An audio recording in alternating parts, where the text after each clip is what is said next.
வணக்கம். இன்றைக்கு அக்டோபர் 2 மகாத்மா காந்தி அவர்கள் பிறந்த நாள்.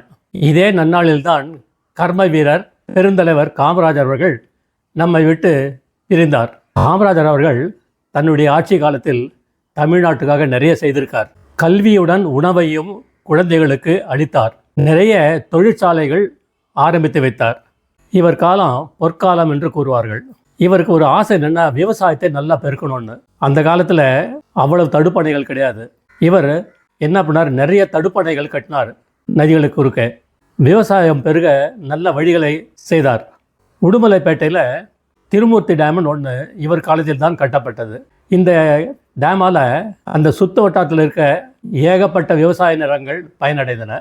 சுற்றுவட்டார மாவட்டங்களும் குடிநீர் பஞ்சம் தீர்ந்தது. அவருடைய நிறைவேறாத ஆசை ஒன்று இருக்குது.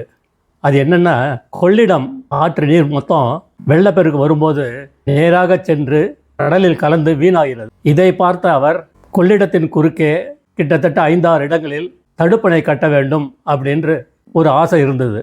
ஆனால் அந்த ஆசை நிராசையாயிடுது. காரணம் என்னென்னா, தமிழ்நாடு மக்கள் திமுகவை ஆட்சி கட்டில் அமர்த்தனர். அதோடு முடிஞ்சு போச்சு. இதுவரையிலும் திராவிட கட்சிகள் அதை பற்றி கவலைப்படவே இல்லை. ஜெய்ஹிந்த்.